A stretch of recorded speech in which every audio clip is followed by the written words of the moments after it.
आयुर्वेद में इनफर्टिलिटी के बारे में, गर्भ का धारण ना होने के बारे में बहुत सारी औषधियों का बताया गया है, बहुत सारे तरीकों के लिए बताया गया है। क्वालिटी ऑफ एग जो होती है वो कंसेप्शन के लिए बहुत जरूरी होती है।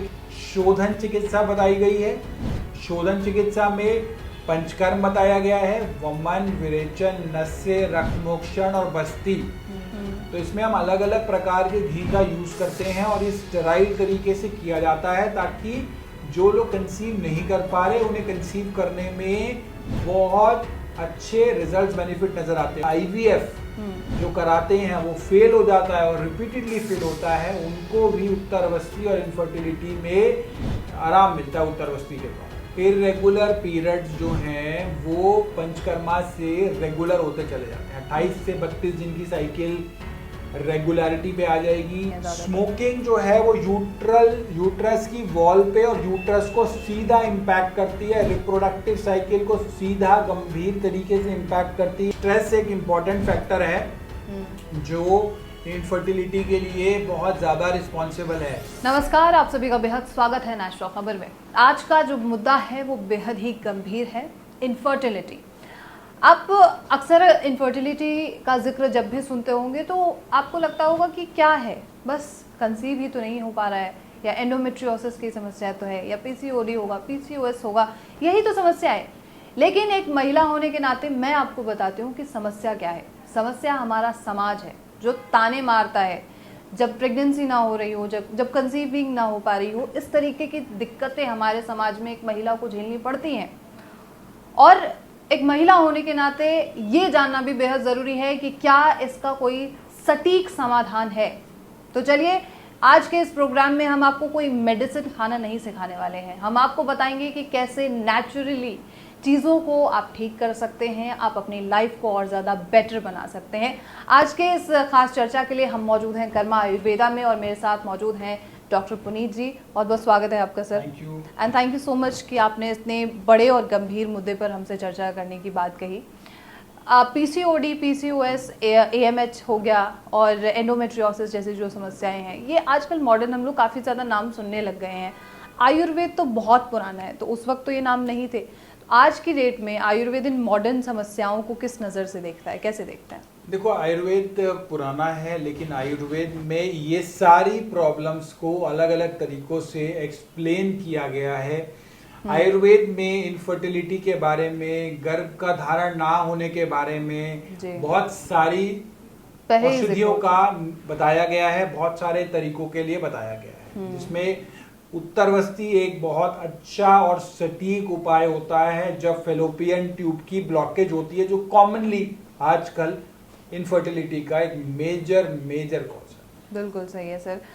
अब हम ये सुनते हैं कि आपकी एग क्वालिटी, फीमेल्स को जिस तरीके से जिक्र किया जाता है कि आपके एग क्वालिटी अच्छी नहीं है, या फिर आपका जो एंडोमेट्रियल वॉल है वो स्ट्रॉन्ग नहीं है तो आप कंसीव नहीं कर सकते, कि ऐसा कुछ होता भी है कि अगर वॉल स्ट्रॉन्ग नहीं है तो हम कंसीव नहीं कर पाएंगे? क्वालिटी ऑफ एंडोमेट्रियल वॉल जो होती है, क्वालिटी ऑफ एग जो होती है, वो कंसेप्शन के लिए बहुत जरूरी होती है कि वो अच्छी हो, जिससे प्रॉपरली कंसेप्शन हो पाए, कंसीव हो पाए।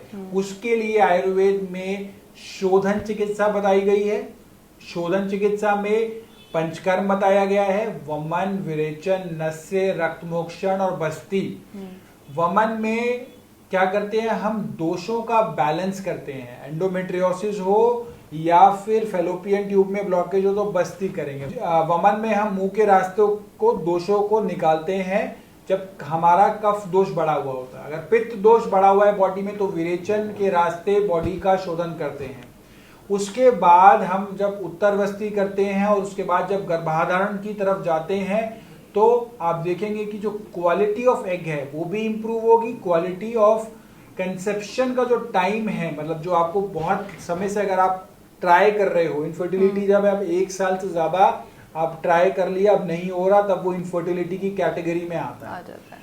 तो अगर आप बहुत लंबे समय से उसको आप ट्राई कर रहे हो कंसीव के लिए, वो नहीं हो रहा, शोधन चिकित्सा करेंगे। शोधन चिकित्सा के बाद आप देखेंगे quality of the egg improve होगी और कंसेप्शन में आपको बहुत जल्दी होने की संभावना है। उसके साथ साथ जिनकी फेलोपियन ट्यूब की ब्लॉकेज है, उनका शोधन के साथ साथ उत्तरवस्थी ट्रीटमेंट दिया जाए। बिल्कुल सही है, मतलब ये तमाम जो आपने प्रोसेस बताए हैं इनसे कंसीविंग आसान हो सकती है। राइट। बिल्कुल सही है। कई बार ऐसा होता है कि बहुत लोग टेस्ट कराते हैं और उस टेस्ट में सब कुछ नॉर्मल है, लेकिन फिर भी ये कहा जाता है कि ये अनएक्सपेक्टेड इनफर्टिलिटी है, तो इस प्रॉब्लम को कैसे आयुर्वेद सॉल्व करता है? अगेन जो क्वालिटी ऑफ एग है, जो क्वालिटी ऑफ जो स्पर्म है, उस पे अगर काम करेंगे तो ये अनएक्सप्लेन इनफर्टिलिटी पे भी हमने देखा कि बहुत सी बार उत्तरवस्थी के बाद इन सब चीज़ों में इम्प्रूवमेंट आती है। उत्तरवस्थी में हम घी का सेवन घी जो है वो बस्ती के रूप में देते हैं हम वेजाइना के थ्रू फीमेल्स में, ताकि जो फेलोपियन ट्यूब है वो भी ठीक हो और जो यूट्रस की वॉल्स की लाइनिंग है वहां पर भी उनको सपोर्ट मिले, उनको स्ट्रेंथ मिले। तो इसमें हम अलग अलग प्रकार के घी का यूज करते हैं और ये स्टेराइल तरीके से किया जाता है ताकि जो लोग कंसीव नहीं कर पा रहे उन्हें कंसीव करने में बहुत अच्छे रिजल्ट्स बेनिफिट नजर आते हैं। और यहाँ तक भी जिनका आईवीएफ जो कराते हैं वो फेल हो जाता है और रिपीटेडली फेल होता है, उनको भी उत्तरवस्थी और इनफर्टिलिटी में आराम मिलता है उत्तरवस्थी के द्वारा। ठीक है। अब फेलोपियन ट्यूब अगर ब्लॉक्ड है, दोनों ही है अगर मान लीजिए, तो क्या इसमें कोई समाधान है इसका? बिल्कुल। जब हम उत्तरवस्थी कर रहे हैं उसके अंदर हमारा टारगेट ही यही है कि ब्लॉकेज को खोलना, फेलोपियन ट्यूब की ब्लॉकेज को खोलना। तो उसके लिए जब हम कैथेटर के थ्रू घी दे रहे हैं तो मेडिकेटेड घी होता है, उस मेडिकेटेड घी से फेलोपियन ट्यूब की ब्लॉकेज जो है वो धीरे धीरे खुलने लगती है। बट एक दिन का काम नहीं है, जो ये सब स्लो प्रोसेस और 3 महीने में वो दोबारा से साइकिल रिपीट करनी जरूरी होती है, क्योंकि बॉडी को नए सेल्स बनाने में 3 महीने का समय लगता है। तो 3 मंथ्स का आप टाइम फ्रेम लेके चलिए, 3 से 6 महीने में quality of egg, quality of sperm दोनों में शोधन चिकित्सा से इंप्रूवमेंट आएगी। अगर एक बार उत्तरवस्थी करा ली जाए उसके बाद भी क्या ये ब्लॉकेजेस डेवलप हो सकते हैं?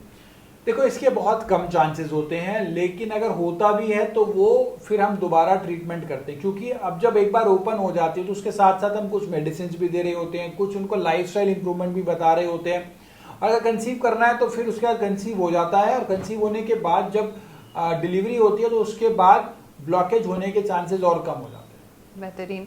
आजकल एक चीज़ ये भी समस्या बढ़ गई है सर कि इरेगुलर पीरियड्स बहुत ज़्यादा फीमेल्स में बढ़े हैं, तो अगर कोई पंचकर्मा करा रहा है तो उसके क्या इरेगुलर पीरियड्स और बाकी की और भी जो समस्याएं, क्या उस पर भी कंट्रोल आ सकता है? इरेगुलर पीरियड्स जो हैं वो पंचकर्मा से रेगुलर होते चले जाते हैं। 28 से 32 दिन की साइकिल रेगुलरिटी पे आ जाएगी। जिनको लॉन्ग प्रोलॉन्ग साइकिल हो जाती है, कभी कैसे आ गए कभी कैसे आ गए, जंग कितना ज्यादा है आसपास, air pollution, soil pollution, water pollution है, पंचकर्मा से बॉडी का शोधन हो रहा है। शोधन करा लिया, आपकी भूमि नई हो गई एक तरीके से। नई कराने के बाद आप देखोगे कि आपकी बॉडी रेगुलरिटी पे आ जाएगी, डिटॉक्स हो गया बॉडी का, डिटॉक्स हो गया शोधन से। अब रिजुविनेशन करेंगे मेडिसिन से, शमन चिकित्सा से, उसके बाद आप कंसेप्शन पे जाओ तो बहुत अच्छी।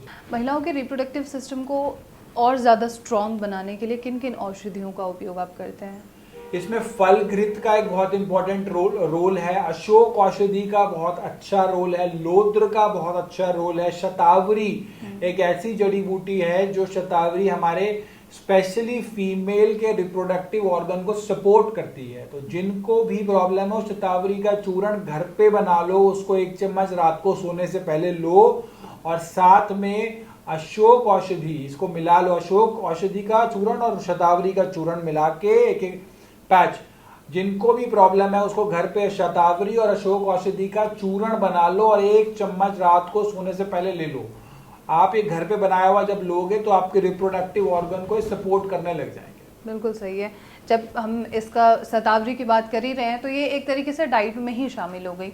और कौन कौन से सुपर फूड्स होते हैं जो एक फीमेल को लेना चाहिए? सुपर फूड्स में आपको हेल्दी खाना खाना है। A2 घी लो, आप गाय का घी लो, उसके साथ साथ आप वो हर चीज लो, जैसे जो देसी मक्खन है, घी है, दूध है, जो आप फ्रेशली आपके सामने आ रहा है वो चीजें लेना शुरू करो, जिससे बॉडी के यूट्रस को और रिप्रोडक्टिव ट्रैक को स्ट्रेंथ मिले। नमक, मिर्च, मसाले, चाय, coffee, cold drinks, pizza, burger, ये सब बंद करना है।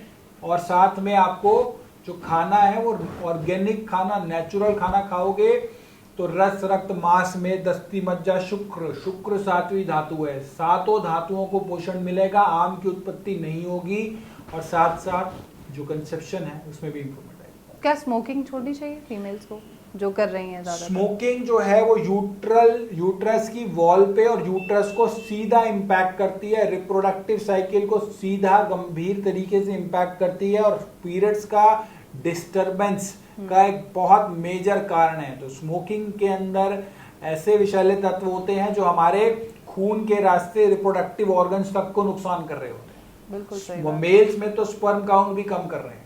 बिल्कुल सही है। एक तरीके से स्मोकिंग तो है ही, और स्मोकिंग व्यक्ति तब करता है जब उसे बहुत ज़्यादा स्ट्रेस आ रहा हो, क्योंकि आजकल की लाइफस्टाइल इसी तरीके से है। आपके भी स्टाफ में तमाम महिलाएं हैं जो काम करती हैं, 8-10 घंटे बैठते हैं एक जगह पर, स्ट्रेस्ड हैं वो लोग भी। इससे उनके हार्मोन्स पर या हमारे हार्मोन्स पर क्या इम्पैक्ट पड़ रहा है सर? स्ट्रेस एक इम्पॉर्टेंट फैक्टर है जो इनफर्टिलिटी के लिए बहुत ज्यादा रिस्पॉन्सिबल है। स्ट्रेस जिनको है उनको स्ट्रेस को मैनेज करना सीखना है। मैं ये नहीं कह रहा कि आप सब छोड़ के संन्यास ले लो स्ट्रेस दूर हो जाएगा, स्ट्रेस दूर नहीं होगा उससे। आपको स्ट्रेस को मैनेज करना आना चाहिए, किसी भी चीज को अपने ऊपर हावी मत होने दो, क्योंकि हार्मोनल इंबैलेंस शुरू हो जाता है स्ट्रेस के कारण, और वो हार्मोनल इंबैलेंस करके आपके रिप्रोडक्टिव ऑर्गन को भी डैमेज करने लग जाता है। पूरी बॉडी के लिए तो खतरनाक है ही, रिप्रोडक्टिव ऑर्गन के लिए भी खतरनाक है।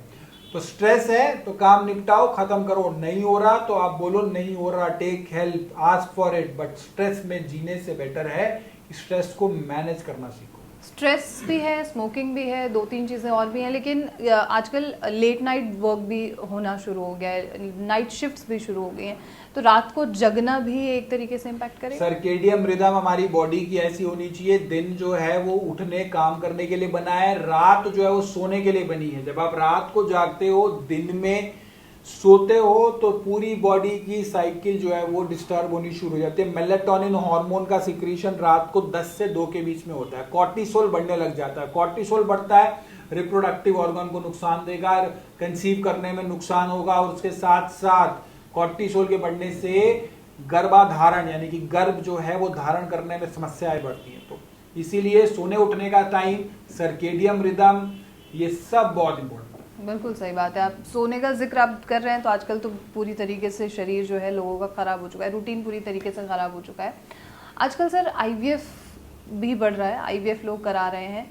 उन लोगों के लिए जो 2-3 बार आईवीएफ करा चुके हैं या जिनका फेल हो चुका है, क्या आयुर्वेद उसमें हेल्प कर सकता है? जिन लोगों का आईवीएफ फेल हो जाता है, आयुर्वेद में मैंने देखा है कि उनको उत्तरवस्ती के द्वारा बहुत अच्छा रिजल्ट मिलता है। उत्तरवस्ती के द्वारा उनमें बहुत सी बार कंसेप्शन और गर्भ को धारण करने की जो समस्या आ रही होती है वो सही होने लग जाती है। तो आयुर्वेद वहां भी काम कर रहा होता है जहां पे आईवीएफ में रिकरेंट फेलियर्स होते हैं।